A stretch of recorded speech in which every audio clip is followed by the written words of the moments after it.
3 seconds. That is all the time Elena had to decide between keeping her job or saving the life of the most dangerous man in the city. The entire room at the Onyx Lounge was silent, watching the king of the underworld raise a glass of scotch to his lips. They didn't see the white powder dissolving in the amber liquid. But Elena did. She didn't scream. She didn't run. She gave a secret signal, a movement so subtle only a predator would notice. What the mafia boss did next didn't just break the silence. It broke the entire city in half. You are not ready for the twist in Chapter 5. The rain in Seattle didn't wash away the grime. It just made it slicker.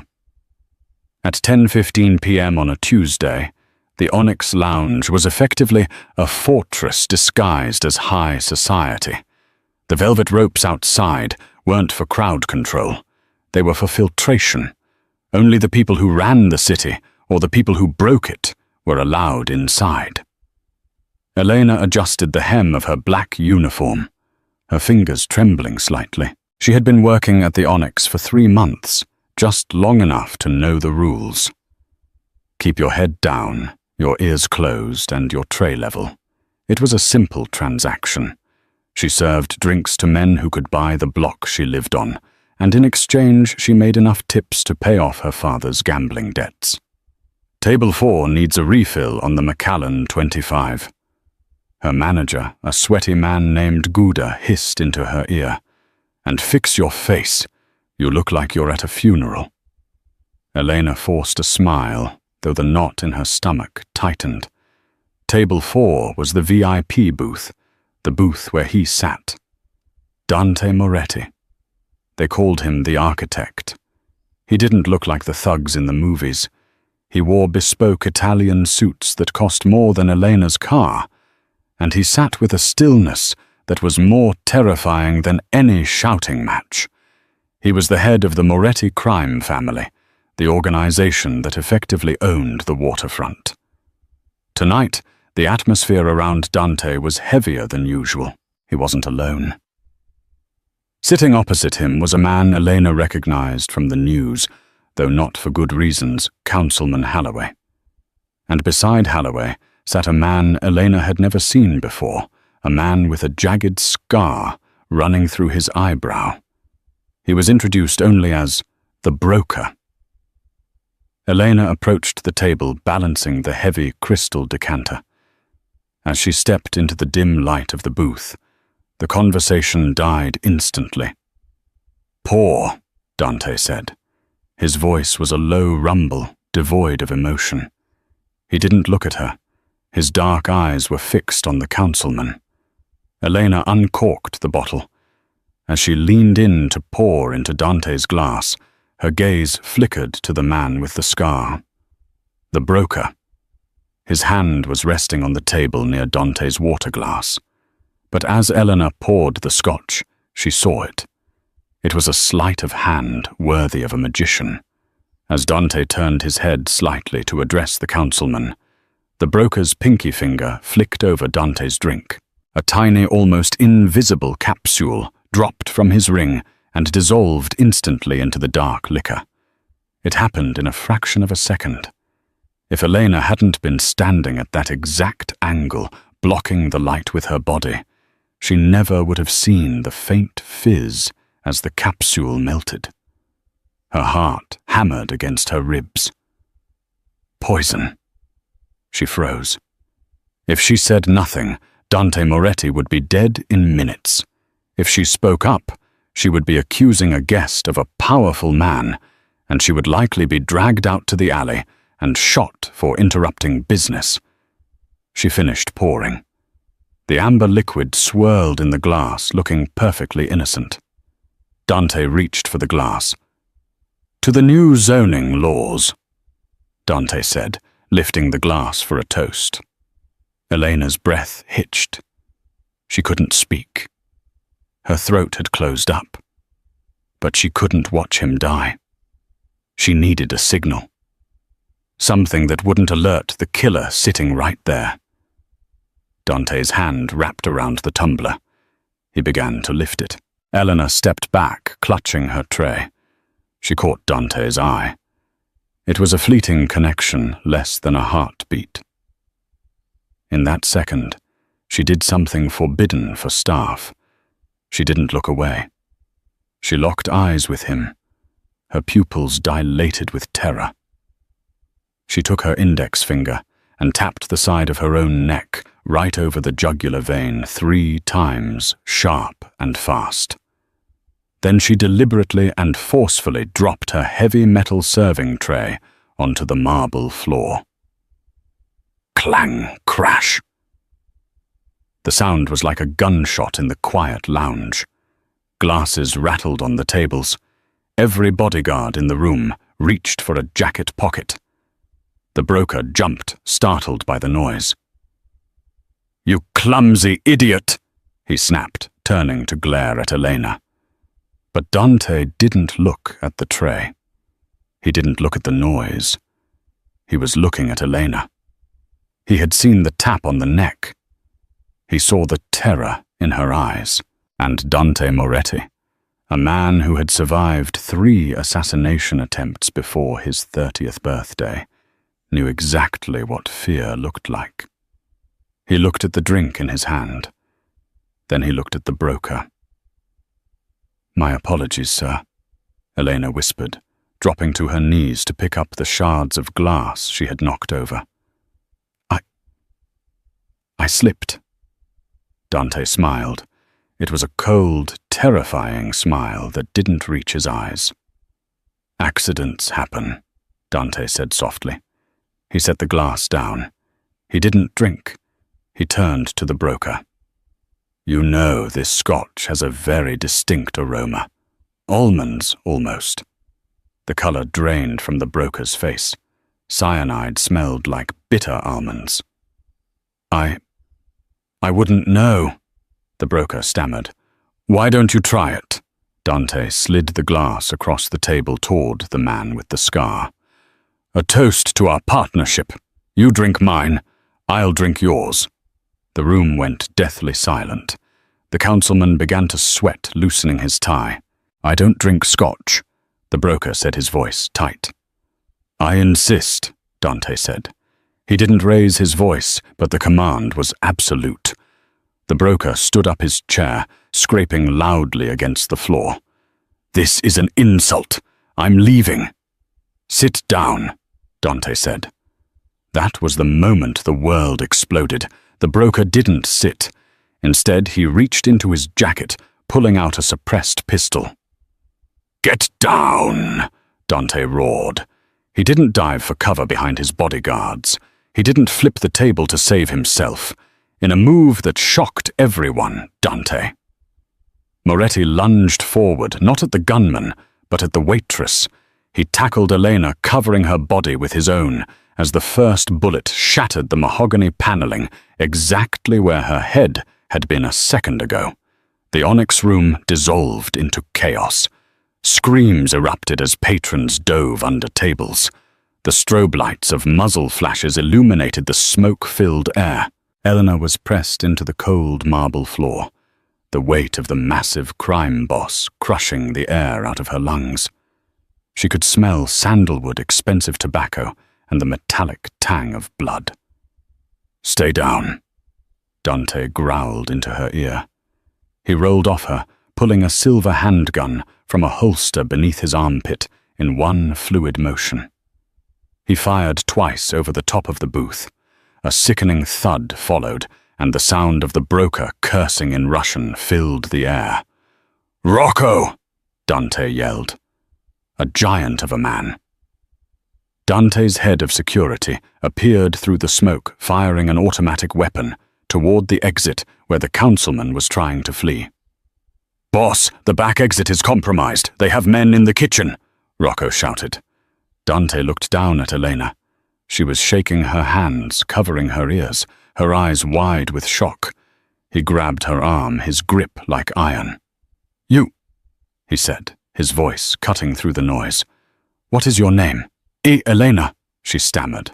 "Elena, if you stay here, they will kill you. You saw the face of the man who tried to poison me. You are a loose end. Do you understand?" Elena nodded, tears streaming down her face. She knew how this world worked. Witnesses didn't survive. "Then move." Dante hauled her to her feet. He didn't treat her like a damsel. He treated her like a soldier. He shoved her ahead of him, shielding her back with his body. "To the alley," Dante commanded Rocco.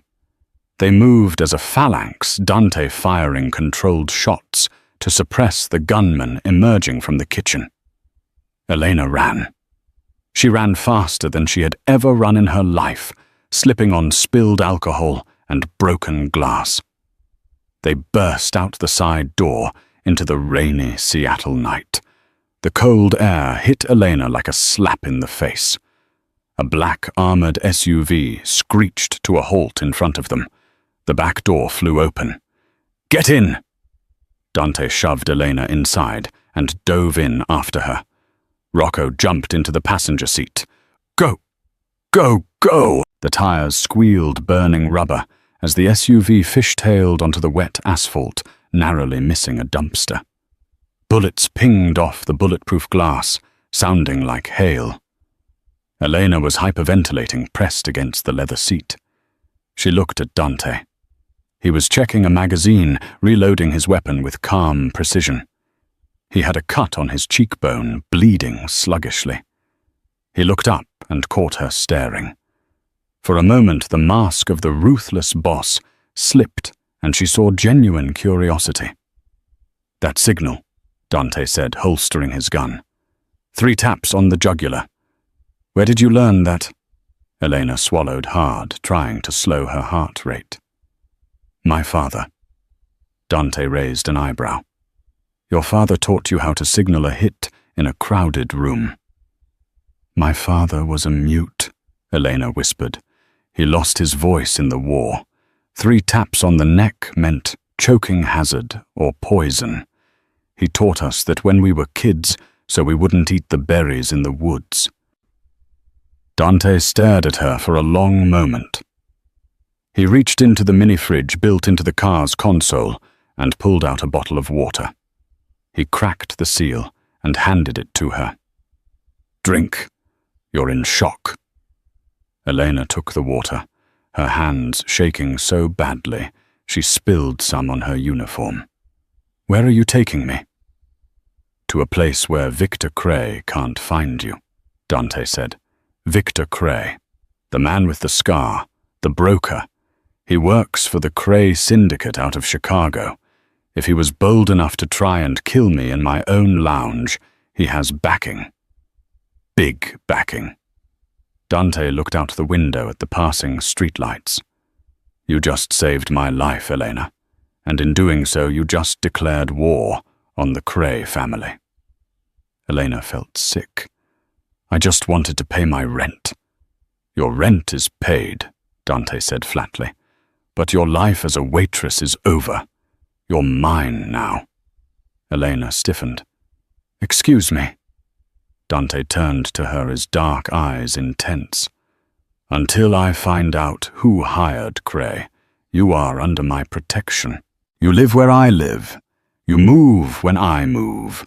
You are a witness, a savior, and a target. Welcome to the family, Elena." The car sped up, merging onto the highway, heading away from the city lights and toward the dark, forested hills of the Pacific Northwest. Elena realized with a sinking feeling that she hadn't just spilled a drink. She had spilled her entire future. The safe house wasn't a house. It was a compound. Located on a cliff overlooking the churning Pacific Ocean, the structure was all glass and steel, cantilevered over the rocks like a predator waiting to strike. The gates opened automatically as the SUV approached, flanked by armed guards patrolling the perimeter with dogs. Elena stepped out of the car, her legs wobbling. The adrenaline was fading, replaced by a bone-deep exhaustion and a terrifying clarity of her situation. She was wearing a stained waitress uniform, smelling of stale bar mats, standing in front of a multi-million-dollar mansion owned by a murderer. Rocco, get her a room in the East Wing. Get her fresh clothes. Burn the uniform, Dante commanded, walking toward the front door without looking back. And get Dr. Aris here. I want my men checked, and I want her checked for shock. I'm fine, Elena said, her voice finding a sudden strength. Dante stopped. He turned slowly on the gravel driveway. You're not fine, he said. You're shaking, and you're terrified. That's good. Fear keeps you alive. It's the brave ones who die stupidly. I'm not brave, Elena countered. I just have good eyes. Dante tilted his head. We'll see.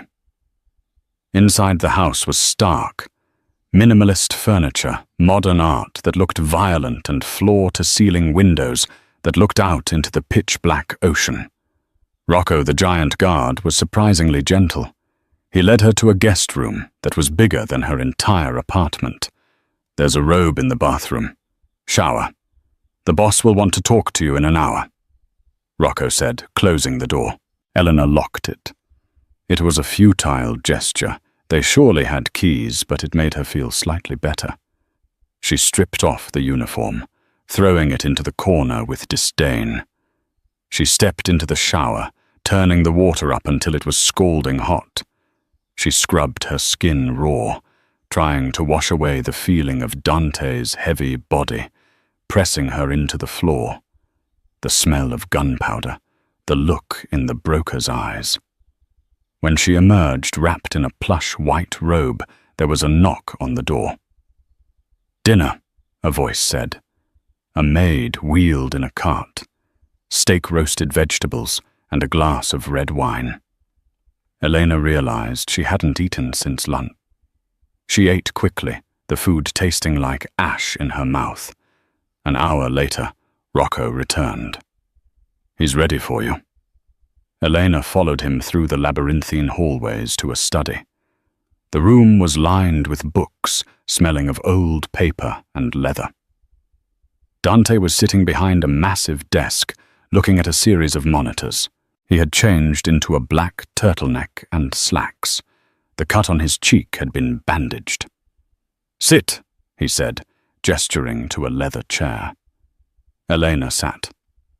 I ran a background check on you, Elena Vance, Dante said, reading from a screen. 24 years old.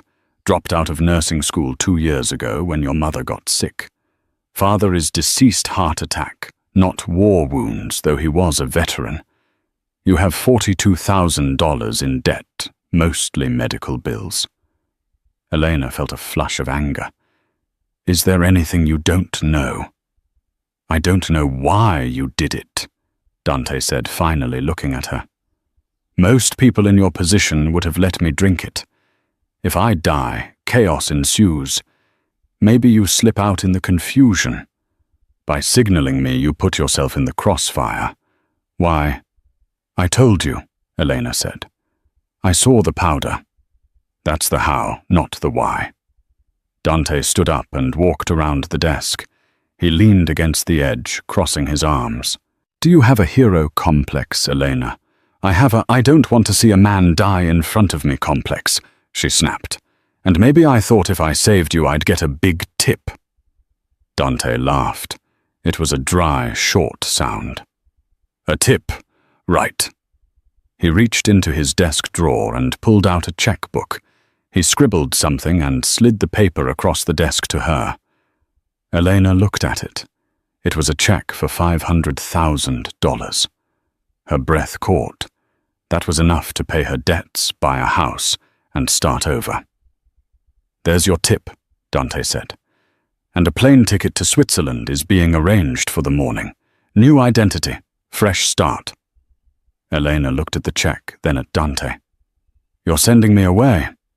It's the only way to keep you safe. Cray knows your face. He won't stop. Elena picked up the check. The paper felt heavy. She looked at the zeros. It was freedom. It was everything she had worked for. Slowly, deliberately, she tore the check in half, then in quarters. She dropped the pieces on Dante's pristine desk. Dante's eyes narrowed. "That is $500,000. "I don't want your money," Elena said, her voice shaking but firm. "And I don't want to run to Switzerland. My mother is in a care facility in downtown Seattle. If I leave, she has no one. I am not leaving her." Dante stared at her, stunned. "If you stay in Seattle, you are a walking target." "Then protect me," Elena challenged him. "You're the big bad mafia boss, aren't you? You own the city. If you can't protect one waitress and an old woman in a nursing home, then maybe you aren't as powerful as they say." The silence in the room was thick enough to choke on. Rocco, standing by the door, looked like he expected Dante to shoot her for the insolence. Instead, Dante walked closer to her. He stopped inches away, invading her personal space. She could feel the heat coming off him. He reached out his hand, hovering near her face. Elena flinched, but she didn't pull away. He tucked a loose strand of damp hair behind her ear. His fingers grazed her neck, the same spot she had tapped 3 times. "You have no idea what you are asking for," Dante murmured. "If you stay, you are in my world. My rules. No secrets. No walking away." "I'm not leaving my mother," Elena repeated. Dante studied her face, searching for a lie. He found none. "Fine," Dante said abruptly, turning back to his desk. "Rocco, cancel the jet. Double the security at the Pineview Care Facility. Put a detail on Mrs. Vance." He looked back at Elena. "You want to stay? You work for me now, not as a waitress, as my personal assistant. You stick to me like a shadow. Because if Cray gets to you, he gets to me. We are tied together now, Elena." "Fine," Elena said. "Go to sleep." Dante dismissed her. "Tomorrow, we go to war." Elena stood up and walked to the door. As she reached for the handle, Dante spoke again. "Elena." She turned. "Thank you." It was said softly, almost reluctantly. Elena nodded and slipped out into the hallway. As the door clicked shut, Dante picked up the phone. "Get me the counsel. I want to know who let the broker into my city. And bring me Victor Cray's head." He looked at the torn pieces of the check on his desk. He had met many women, models, actresses, daughters of diplomats. None of them would have torn up that check. Elena Vance was either the most foolish woman he had ever met, or the most dangerous. And for the first time in years, Dante Moretti was interested. The first rule of survival in Dante Moretti's world was simple: adapt or die. Elena woke up the next morning, not to the sound of her alarm clock, but to the silence of the ocean. For a moment, she forgot. She reached for her phone to check her shift schedule at the Onyx, but her hand hit the high-thread count sheets of a bed that cost more than her car. Then the memory rushed back, the poison, the gunshots, the deal she had made. She wasn't a waitress anymore. She was a target. A sharp knock on the door broke her reverie. Before she could answer, the door opened. It wasn't a maid. It was a woman with severe features, short blonde hair, and a tablet tucked under her arm. "Good morning, Ms. Cross," the woman said. Elena blinked. "Cross, my name is—" "Your name is Elena Cross," the woman interrupted, her tone brokering no argument. "Eleanor the waitress doesn't exist anymore. If Cray finds Elena the waitress, he finds your mother. So you are Elena Cross, Mr. Moretti's new executive liaison. I am Greta, the house manager. Get up. You have 30 minutes to be ready."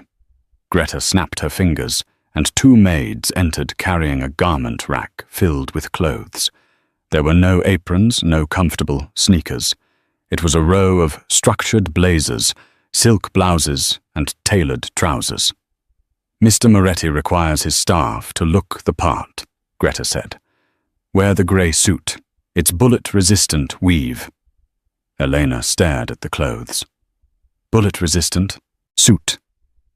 Welcome to the firm, Greta said dryly, leaving the room. 40 minutes later, Elena stood in the foyer.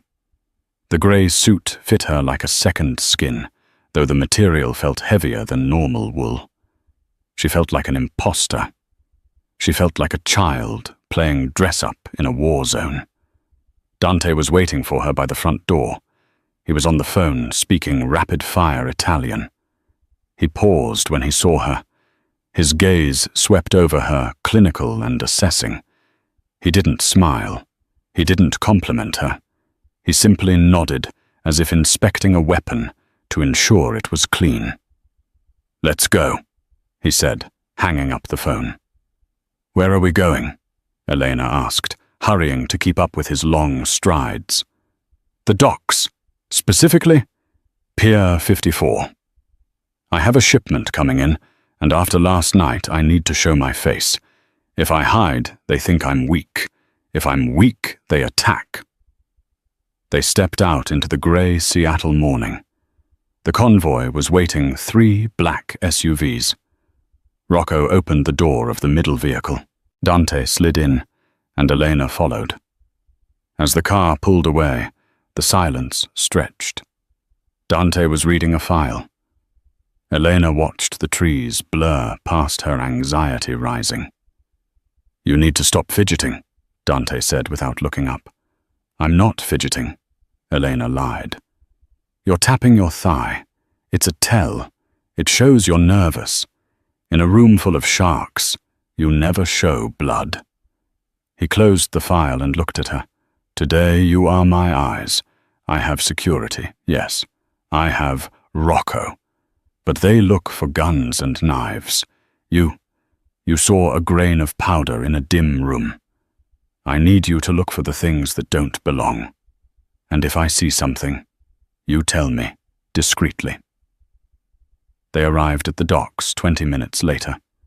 The place was a hive of activity cranes lifting massive shipping containers, forklifts buzzing around. But as Dante's convoy entered, the atmosphere changed. Work slowed. Men in hard hats stopped to watch. Dante stepped out, buttoning his jacket. He looked like a king surveying his kingdom. Elena stayed close to his left, her heart hammering against her ribs. A man approached them. He was thick-set with a red beard and grease-stained coveralls. This was O'Shea, the union foreman. "Mr. Moretti," O'Shea said, wiping his hands on a rag. "Didn't expect you down here personally. Heard about the trouble at the Onyx." "Trouble is a strong word, O'Shea," Dante said smoothly. "Just a disagreement over menu choices. Is the shipment from Macau secure? Container 404. Just came off the ship. We're clearing customs now." They walked toward a stack of containers. Elena scanned the area. She tried to do what Dante said, look for what didn't belong. She saw dock workers' seagulls' heavy machinery. It all looked normal. But then she saw it. 50 yards away, near the top of a stack of blue containers, there was a glint of light, a reflection. It wasn't rhythmically flashing like a signal light. It was steady. Then it vanished. Eleanor's breath hitched. She remembered her father taking her hunting, teaching her how to spot a deer in the brush. Look for the break in the pattern. "Dante," she whispered. He didn't stop walking, but he tilted his head slightly toward her. "Speak." 2 o'clock. Blue containers. Top level. Something reflected light, like a lens. Dante didn't look up. He didn't break stride. But his voice dropped an octave, turning into a command meant only for his earpiece. "Rocco, sniper check, Sector 4, high ground." "Copy." Rocco's voice crackled in the air. Suddenly, Dante grabbed Elena's waist. The touch was electric, searing through the bullet-resistant fabric. He pulled her tight against his side, laughing loudly, as if she had told a joke. Laugh, he hissed through his teeth. What? Laugh, Elena. Make it look natural. Elena forced a high, bright laugh, clutching his arm. To an observer, they looked like a wealthy couple sharing a private moment. In reality, Dante was using the movement to shift their angle, putting a heavy steel beam between them and the blue containers. Crack! A bullet slammed into the pavement exactly where Dante's head had been a second before. Chaos erupted. "Contact front!" Rocco screamed. Dante didn't panic. He shoved Elena behind the steel beam, drawing his weapon. "Stay down." Gunfire erupted from the high stacks. It wasn't just one sniper. It was an ambush. O'Shea, the foreman, dove behind a forklift.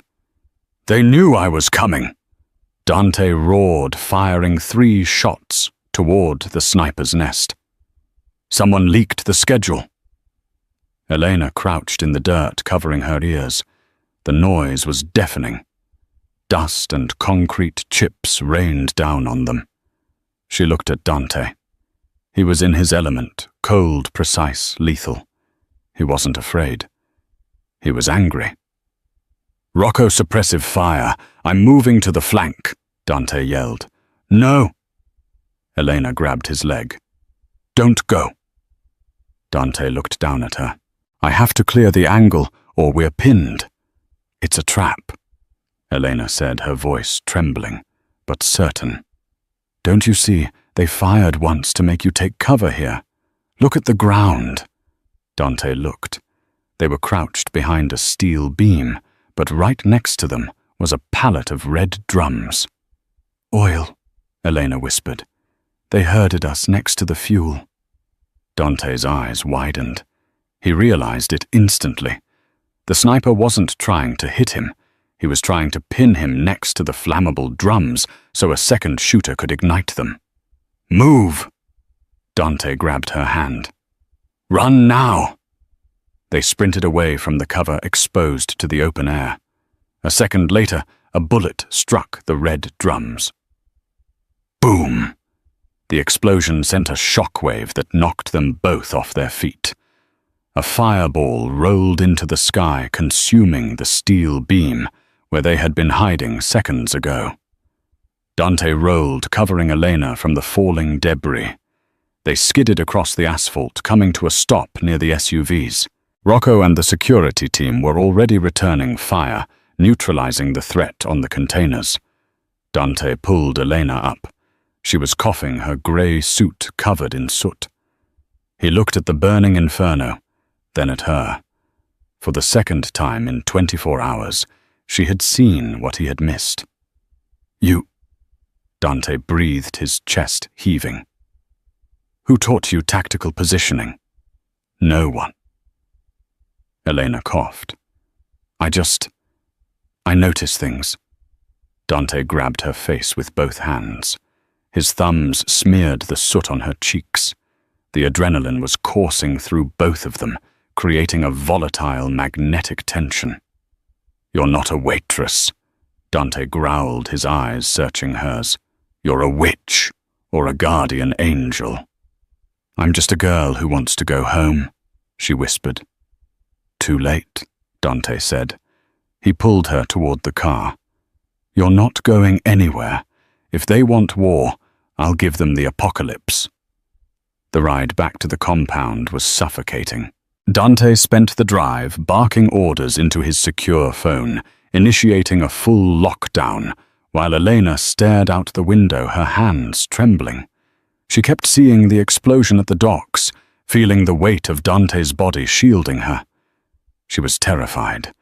Yes, but beneath the fear was a dark, thrilling pull toward the monster sitting beside her. When they arrived at the glass fortress, Dante marched her straight to the war room, a bunker of screens and servers in the basement. 3 attacks in 2 days, Dante said, slamming his hand on the digital map. "The poison, the lounge, now the docks. Cray knows my movements before I do." Rocco stood by the wall looking ashamed. "Boss, I vetted the team. We're clean." "Someone is talking," Dante roared, pacing like a caged tiger. "Someone close." He stopped abruptly, his eyes locking onto Elena, the color drained from his face. "The nursing home." Elena's head snapped up. "What? If they know my schedule, they know I ran a background check on you. They know about your mother."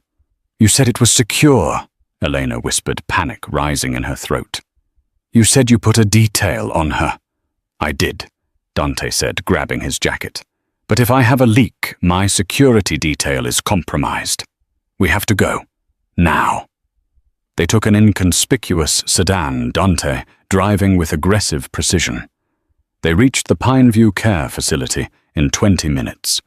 It was a quiet brick building, surrounded by oak trees, looking peaceful to the world. To Dante, it looked like a tomb. They entered through the service entrance. The hallway was empty. Too empty. They moved silently toward room 304. Elena's heart hammered against her ribs. Please let her be okay. Dante kicked the door open, weapon raised. "Clear." Elena rushed in. The bed was made. The room was tidy. But it was empty. "Mom!" Elena cried out, checking the bathroom.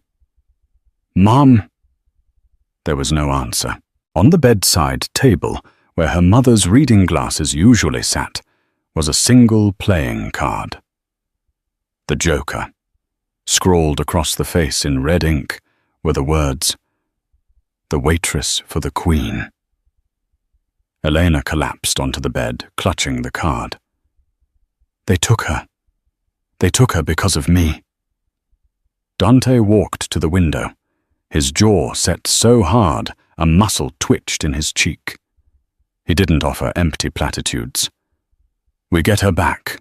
Tonight." "How?" Elena sobbed. "We don't know where they are." "We don't need to find them," Dante said, his voice dropping to a terrifying calm. "We have what they want. They didn't take her to kill her, Elena. They took her to trade." Elena's phone buzzed. A blocked number. Dante nodded. "Speaker." Elena swiped the screen with a trembling finger. "Hello?" "Hello, Elena." The voice was smooth, cultured, and chilling. "Victor Cray." "Where is she?" Elena screamed. "Mrs. Vance is comfortable," Cray said. "Her dementia is convenient. She thinks she's on a field trip. I have no interest in old women, Elena. I am a businessman. I want to make a trade." Dante stepped closer. "I didn't know I belonged to you, Victor." "Ah, Dante, I'm not talking about you. I'm talking about the girl. She saw something she shouldn't have. She has the memory." "She has nothing," Dante said. "She saw the ring I used to drop the capsule," Cray countered. "She saw the crest. That crest identifies my employer. I can't have a waitress walking around with that description in her head. So here is the deal. Bring the girl to the abandoned steel mill in Sodo, midnight, alone. If I see one guard, the old lady dies."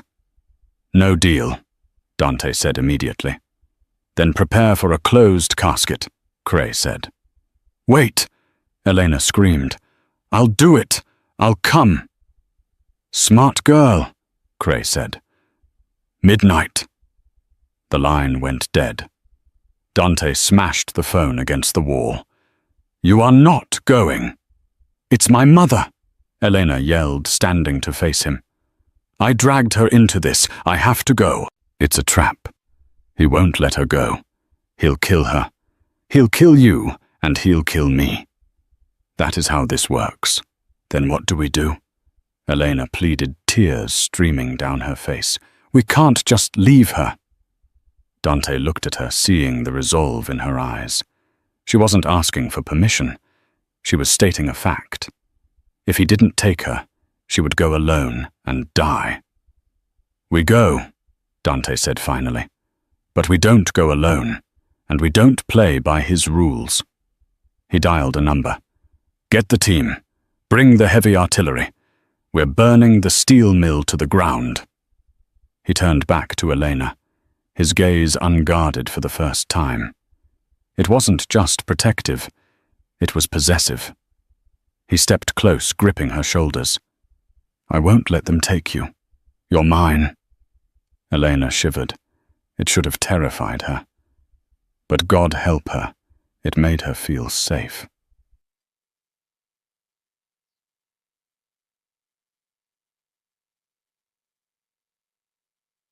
The steel mill was a skeletal beast of rusted metal and broken glass, looming in the rainy darkness of the Sodo district.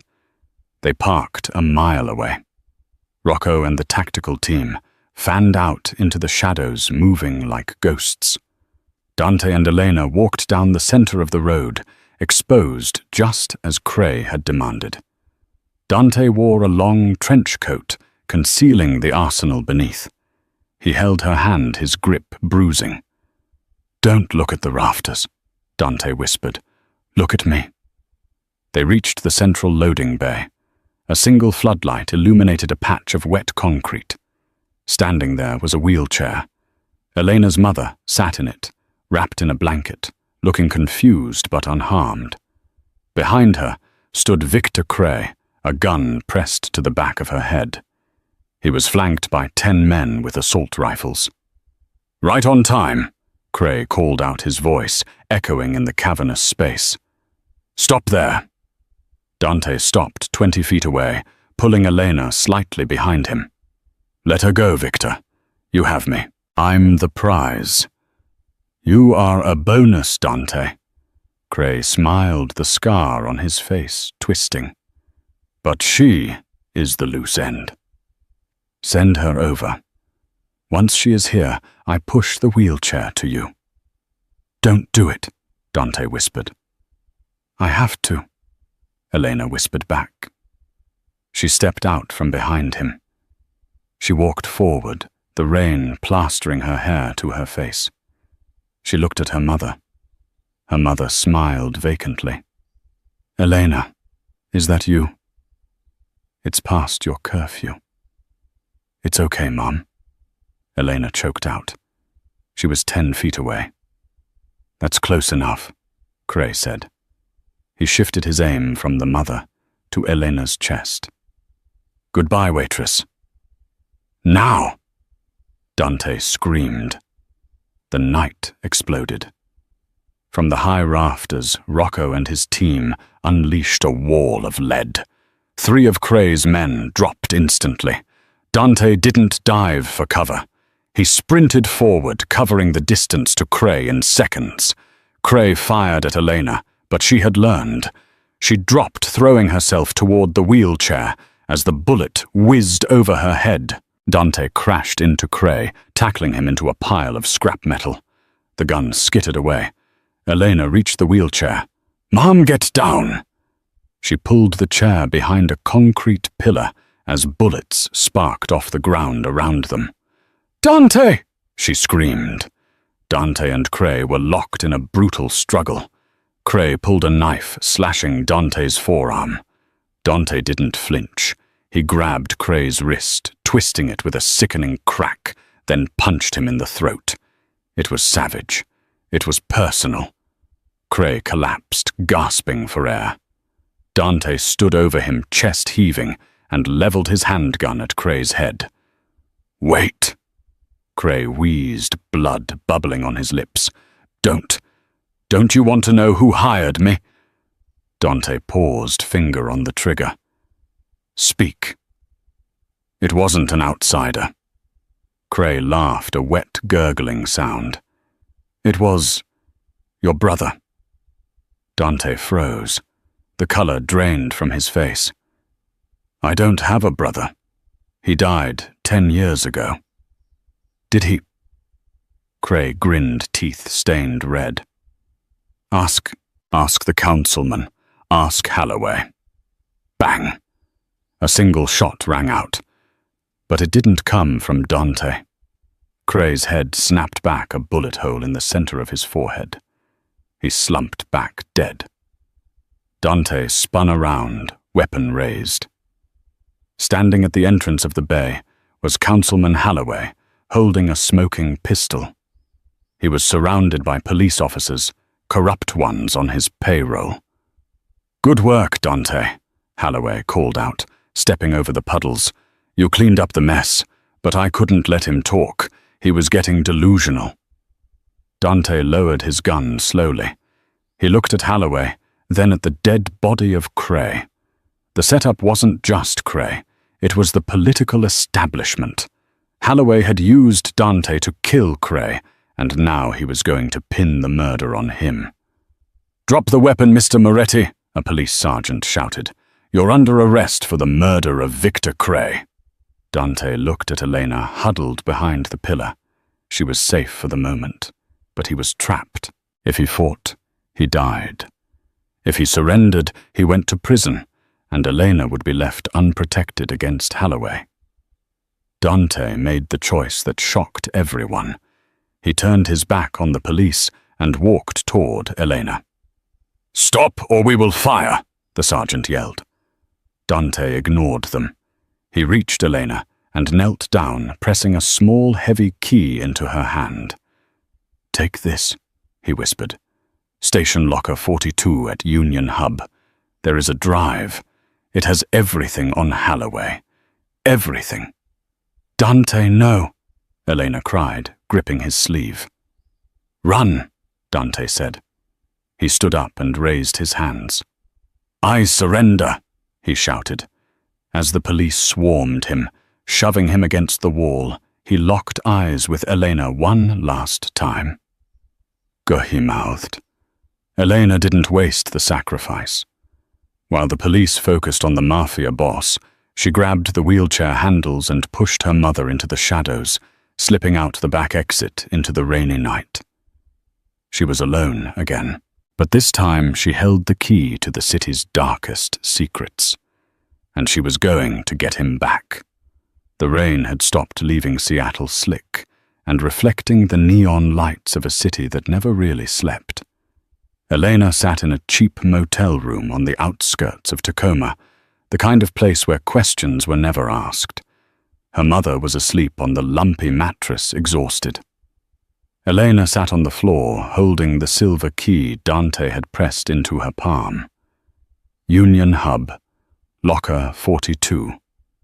She looked at her reflection in the dark television screen. Her hair was matted, her grey suit ruined. But the eyes looking back weren't the eyes of a waitress anymore. They were the eyes of a woman who had nothing left to lose. Dante Moretti had surrendered his freedom to buy her time. If she wasted it running, she insulted his sacrifice. She stood up, washing her face in the rusted sink. She took the gun she had scavenged from Cray's body and tucked it into her waistband.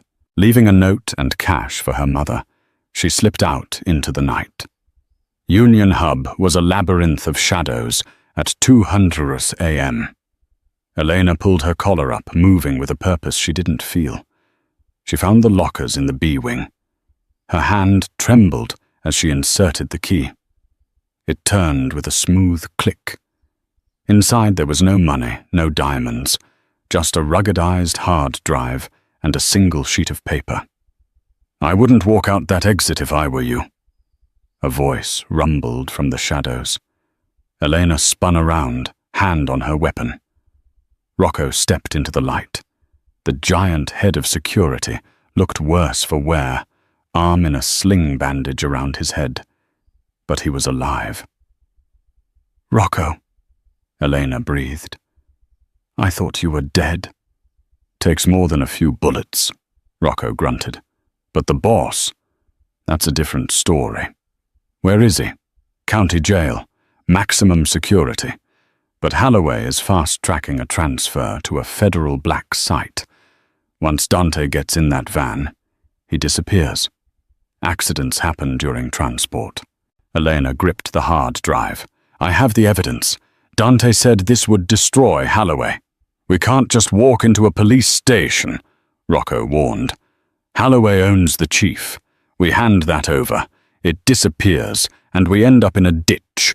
We need to play it publicly. How? Holloway is hosting the Safe Streets Gala tomorrow night at the Grand Pacific Hotel. Every news outlet, every donor, every federal agent in the state will be there. He's announcing his run for governor. The irony was sickening. The man who hired assassins was hosting a gala for safe streets. We crash the party, Elena said. Impossible.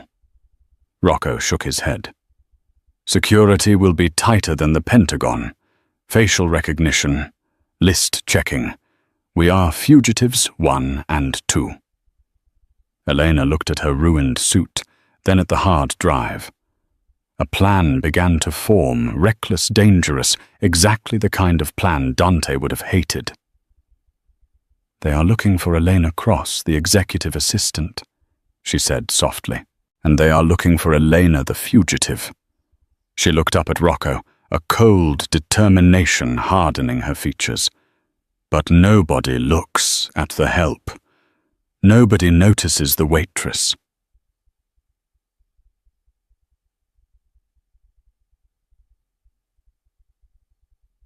Inside the King County Jail, Dante Moretti was fighting for his life.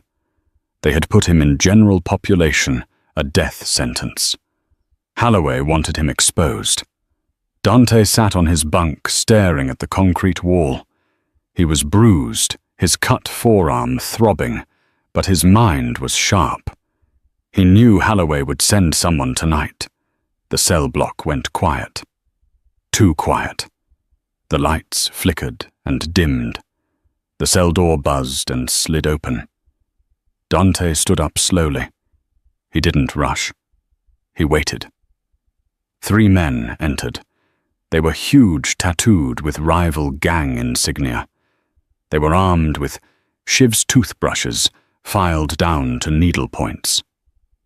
"Holloway sends his regards," the leader hissed, lunging forward. Dante moved. He didn't fight like a brawler. He fought like a surgeon. He sidestepped the first thrust, grabbing the man's wrist and using his momentum to slam him into the second attacker. The third man swung low, aiming for Dante's kidneys. Dante took the hit, a grazing slice across his ribs, so he could land a devastating knee to the man's nose. It was brutal, ugly work. Within 30 seconds, 2 men were groaning on the floor, and the leader was pinned against the wall, Dante's forearm crushing his windpipe. "Who is the contact?" Dante growled. The suit," the man choked. "Holloway. He said, make it look like a riot." Dante released him. He stepped out of the cell into the corridor. The guards were nowhere to be seen. Dante knew he couldn't stay here. If the inmates didn't get him, the transfer would. He had to hope Elena had found the key. He had to hope she was smart enough to run. But deep down, he knew she wouldn't run. That was the problem. She was too loyal for her own good. The next 24 hours were a blur of preparation. Elena and Rocco worked out of a safe house in the industrial district. "The catering company is Emerald City Events," Elena said, reviewing the tablet Rocco had procured. "I temped for them years ago. High turnover. They never check IDs properly for large events. They just need bodies to carry trays." "It's risky," Rocco grumbled. "If they scan your face." "I'll change my face," Elena said. She went to the bathroom with scissors and cheap hair dye. She cut her long, dark hair into a sharp, jagged bob and dyed it a severe platinum blonde. She applied heavy makeup, changing the contour of her nose and cheekbones. When she stepped out, she didn't look like Elena Vance. She looked like a stranger. "The drive," Elena said. "We need to get it into the main projection system." "The AV booth is on the mezzanine," Rocco pointed to the map. "It's guarded, but the cables run through the service elevators. I can get to the service elevators, Elena said. I just need you to create a distraction. A distraction? Rocco cracked his knuckles. I can do distractions. The night of the gala arrived. The Grand Pacific Hotel was a fortress of light and luxury. The governor, the mayor, and Councilman Halloway were all in attendance. Elena walked in through the loading dock with 20 other temp workers.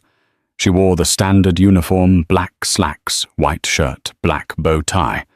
She kept her head down. You new girl, the catering manager barked. Take this to the VIP section, and don't spill it. Yes, sir, Elena said, pitching her voice lower. She walked into the ballroom.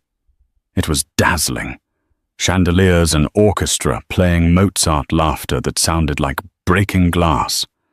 At the front of the room stood Councilman Halloway, shaking hands, smiling that shark-like smile.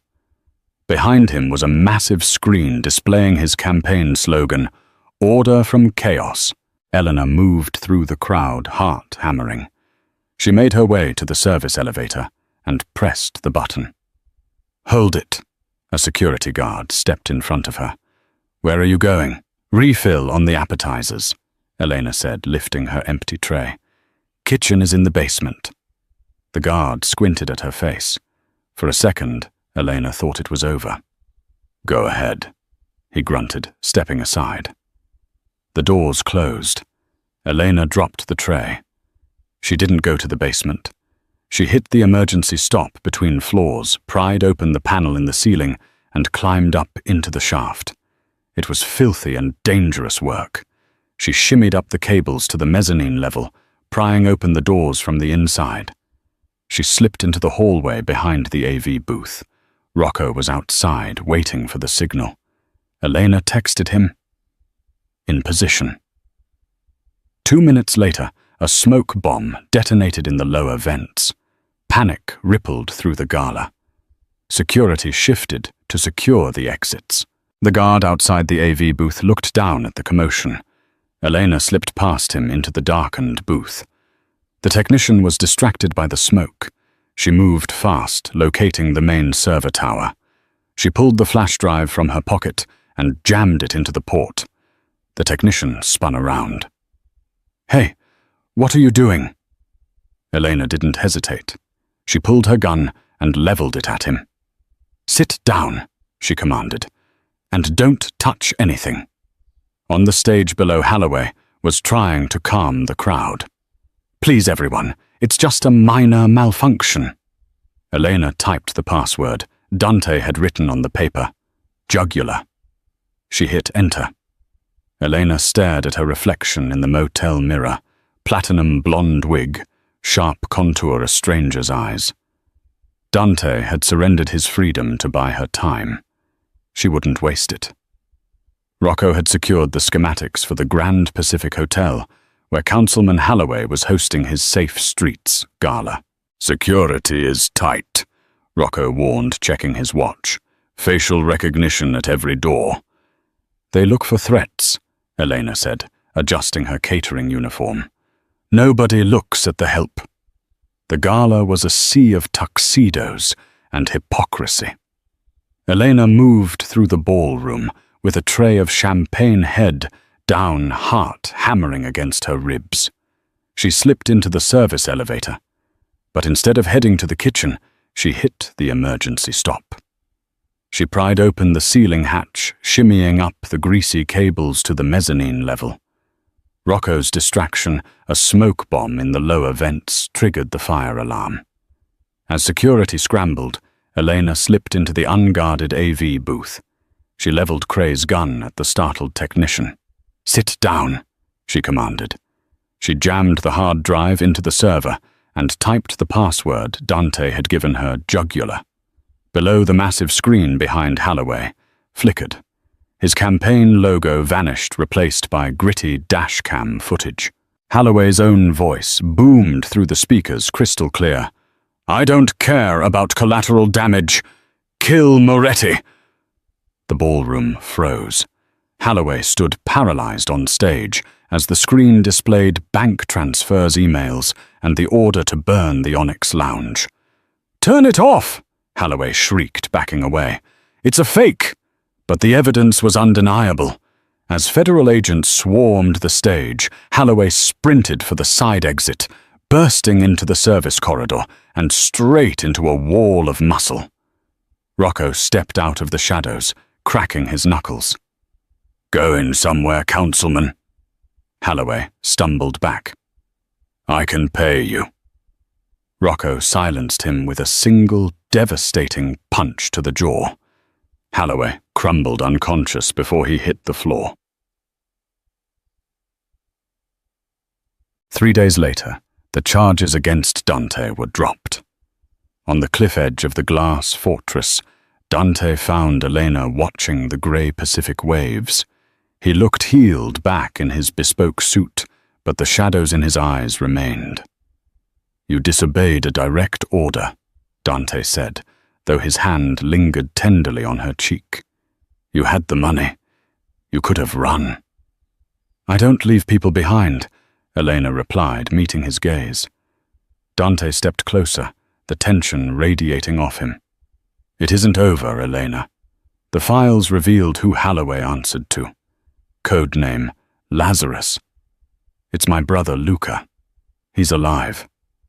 Elena froze. "The one who died 10 years ago. He's back, and he wants the throne," Dante whispered. He gripped her hand. "That is why you must go. I've set up an account. Paris, Tokyo, go anywhere. Be free." Elena looked at his hand holding hers, the hand that had pulled her from the fire. She pulled away, raising her index finger to her own neck. She tapped the jugular 3 times. "Danger. I'm staying." Dante stopped breathing. He stared at her, stunned. "The wolf is at the door, Dante," she whispered. "You need someone to watch the shadows." He let out a ragged breath and pulled her flush against him, kissing her with fierce, desperate possession. The waitress was gone. The queen had taken her place. "Then stay," he murmured against her lips. "Rule with me." What a ride, from a terrifying moment in a lounge to the high-stakes takedown at a gala. Elena proved that courage comes from the most unexpected places. If you enjoyed this twisted saga of betrayal, loyalty, and romance, make sure to smash that like button. It really helps the channel grow. Do you think Luca will come for them in the sequel? Let me know your theories in the comments below. And don't forget to subscribe and ring the bell so you never miss the next part of the story. Thanks for watching and see you in the next video.